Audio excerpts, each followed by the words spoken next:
Good morning, students. Welcome to the statistics class. In the previous class, I have finished explaining to you the chapter 1, that is the introduction of statistics. And I have given you some assignments based on that chapter. I have asked you to write about the misuse of statistics, misuse and distrust of statistics. I have asked you to write about the application of statistics. Okay, and I hope you have done it, and I hope you are doing it. Okay, whatever it is, students, I wanted you all to complete that whole assignment in the fair notes itself. Okay, right. So we have finished the first chapter. Now we have to go to the second chapter. The second chapter is called as organization of data. Organization of data. Okay, the second chapter is the organization of data. Okay, in that, let me explain this to you, students, that statistics has 4 stages. Is it right? Statistics has 4 stages. Number 1 is collection. Is it right? The definition of statistics, what it says: statistics is an art of collection, presentation, analysis and interpretation of numerical data. Is it right? What is it? Statistics is an art of collection, presentation, analysis and interpretation of numerical data. Okay, so now we have to study these methods, students. This is what is in first PUC statistics you will be learning, is statistical methods. These methods, this is an art. So art of collection, art of presentation, art of analysis, art of interpretation is what we need to study them. In detail we have to do it. Okay. So the first comes is the collection. Okay. Art of collection, students. Art of collection. Okay. How to collect the data. So in the collection of data, right, that is what is the first step, right, in the definition. And the first stage is collection. In that first stage of collection, we have this part as organization of data. And in that organization of data, we start with the word called statistical investigation or statistical inquiry, students. It is also called as statistical investigation or statistical inquiry. Okay. So what do you mean by an inquiry? What do you mean by investigation? There are so many investigating agencies around us. There is a crime investigation agency around us. Okay. There are so many other investigating agencies, like even if you speak about audit, also is like an investigating agency. Okay. So what they have to do is they have to find out the truth. Okay. Their duty is to find out the truth. Investigation is to find out the truth. Now you see if you just open up the television channels and watch the news channels, there is something going on, right? What is that it is going on? It's all about Sushant Singh case. Is it right? Some say it's a murder, some say it's a suicide. And now they are trying to probe it. They are trying to investigate it. And in that investigation, so many things have come. What are they doing? They are trying to find out the truth. They are trying to understand the truth. The same thing here also, students. Investigation. And when we are speaking about statistical investigation, we are finding out the truth using statistical methods. It's called statistical investigation. Understand? We are finding out the truth. Okay, we are finding out the truth in the data using statistical methods. That is what is statistical investigation, students. Okay, there is a population around us. Okay, there are people around us. You want to know about a particular community, right? You want to know about their education level. You want to know about their employment. You want to know about their income and expenditure. So what you want to know? You want to know the truth. So you want to know the truth, what are you supposed to do? You have to investigate. And when we start investigating with the help of statistical methods, then it is called as statistical investigation or statistical inquiry, students. Okay, right? What is that? Statistical investigation or statistical inquiry? Investigating or trying to find out the truth Okay, trying to find out the truth about a numerical data using statistical methods. It is called as statistical investigation or statistical inquiry, students. Okay, usually students, I have not written it on the board. Usually statistical inquiry or statistical investigation will be done for three purposes only, students. Only three reasons. Either we have to prove a newly formed theory, this is one it will be. The second one is either we have to know the existing nature of the population, or we have to form a new theory. To create or to form a new theory, to say something about any particular population, we have to do investigation. To know about what is there in the population, we have to do investigation. Okay? And to speak about any particular theory, to investigate whether the theory is right or wrong, we have to do investigation. So there are three purposes. Okay? Okay. That is not mentioned here, and that I don't want to explain that much better. But there are three purposes usually. Okay?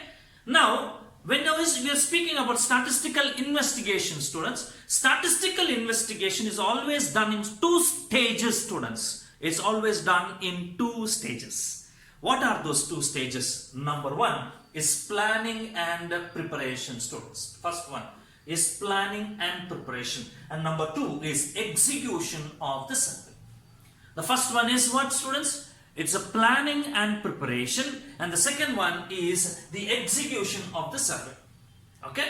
Right. This is an important. Any statistical investigation, keep it in your mind, is always conducted in two stages. Number one, you need to first plan and prepare. That is the first stage. And number two, you have to execute the plan. That's it. I have to tell this to you in a very simple language. If I have to tell you it in a simple example, this would be like this. Imagine there is a marriage at your house. Very soon, your sister or your brother is going to get married. Your parents have decided the date, your parents have decided about the bride or the bridegroom, and everything is finalized. Now a date is fixed. Now what are you going to do? Definitely you will start planning for it. Yes or no? You will start planning how that marriage should be, and you will start preparing for that marriage. Correct?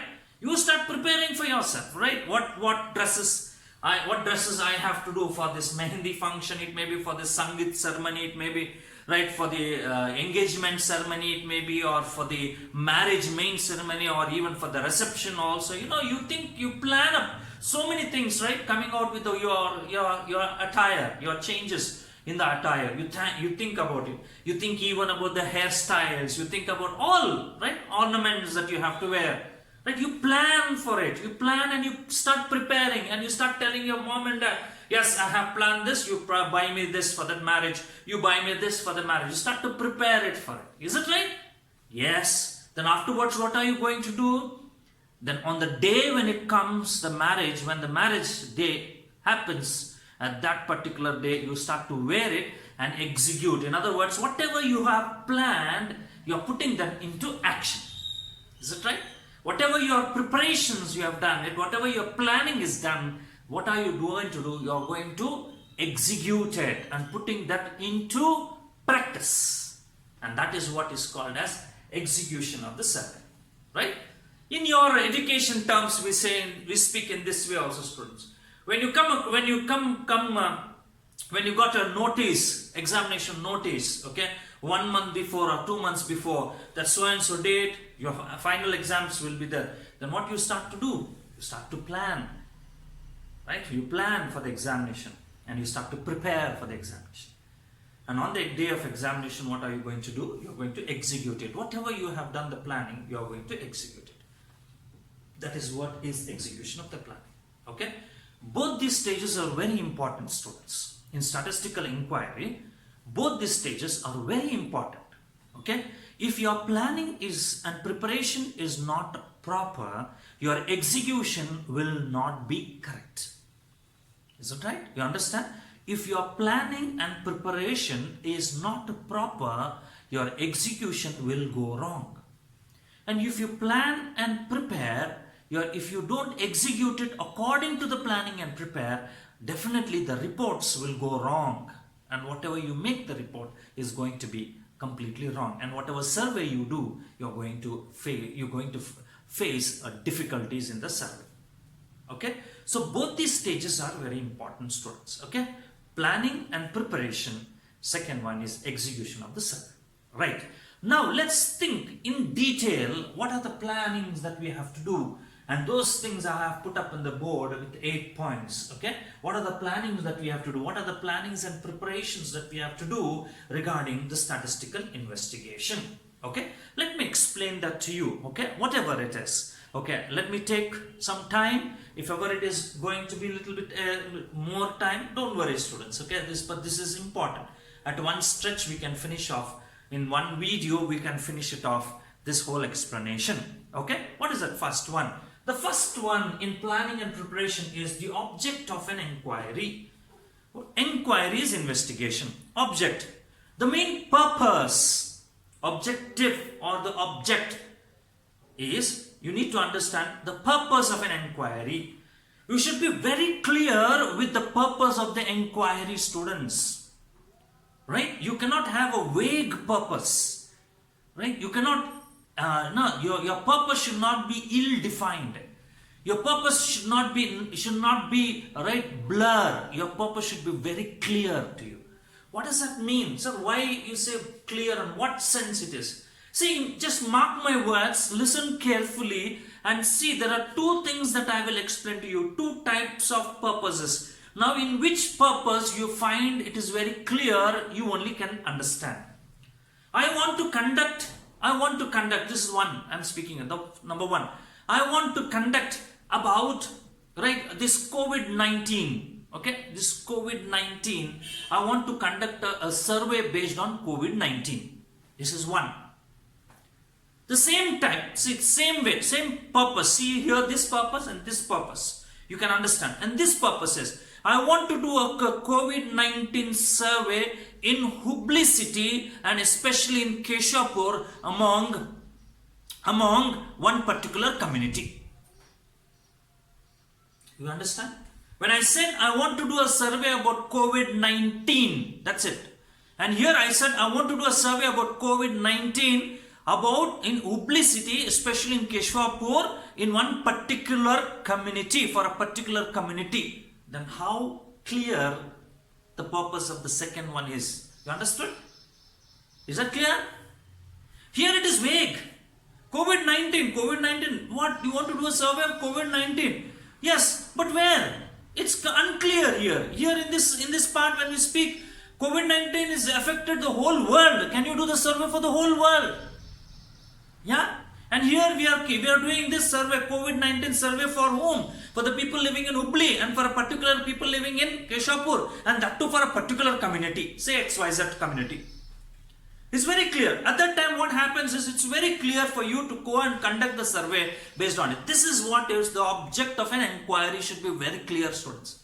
So in which purpose was very clear? The second one was very clear, right? In this it was very vague. So you have to make your object of an inquiry perfect, students. Very clear in understanding. Okay? So once your objective is correct, once the object of an inquiry is correct, once the purpose of the inquiry is correct, student, automatically the scope of an inquiry also will fall into place. Scope. What does it mean? The scope refers to, students, geographical area, number one. Geographical area, okay, I'll write it here, geographical area, number one. Number two is the subject matter. Very clear it comes, you will get an idea. The scope refers to what? The geographical area and the subject matter, students. What is that geographical area? Very clearly in the second part of the purpose, I said that it is to be conducted for the people living in Hubli and for a particular community in Keshapur. Is it right? Then very clearly the geographical location is for Hubli city, Keshapur area and one particular community we can find out. Target that community and get the data. Is it right? Geographical area is opened up. We know which area we have to go and collect the data. We also know what is the subject matter. The subject matter is all about COVID-19 infections. Is it right? Yeah.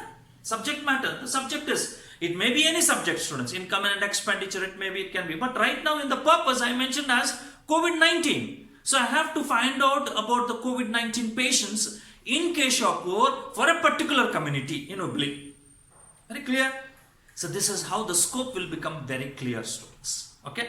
So the first one, you have to make your objective very clear, and you have to see that the scope also is done properly. Okay? The third one, students, units used for the collection and measurements. In statistics, when we have to collect the data, we use some certain statistical units, students. And there are two types of units that we have to think about it. Okay? Units of collection and units of analysis. Okay? Statistical units for collection, okay, and measurements, they said. Statistical units for collection and statistical units for measurements or for the analysis. So we have to be very clear in that also. What is that statistical units?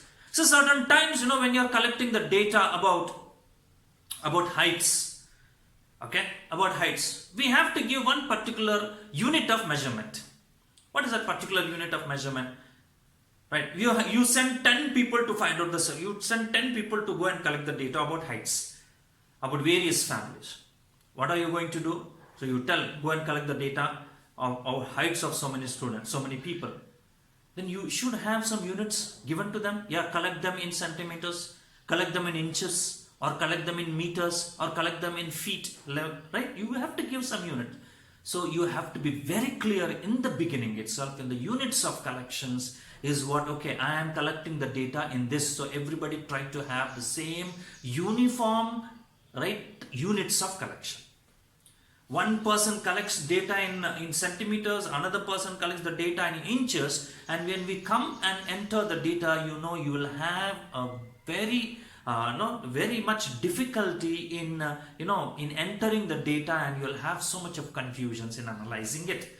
So that's why in units of collection, you have to be very clear and tell that those people who collect the data, that collect the data with having same units of collection. Okay, this is number one, students. Okay, this is number one. And the units of measurements or units of analysis, you also have to understand, okay, after I do this all and I do the analysis, what I have to do it, how in the ratio analysis I have to do it, or whether I have to present it in terms of rates, right, per 1,000 or per 100 or per 10 members, right? We need to understand these technicals also, okay, technicalities of how to analyze the data. We have to collect the data, and after collecting the data, we have to study the data and present the data. Should we present the data in terms of ratio? Ratio 2:3, 3 boys, 2 girls, 30:20, 30 males, 20 females, like that. The analysis has to be done whether in the ratio type, or whether we have to do it in the percentages, or whether we have to do it in rates, is what we need to understand, and that also has to be decided well before in the units of collection and measurement, students. The fourth one is the sources of data. This also have to be very clear, students, for us. Sources of data. From where can we get the data?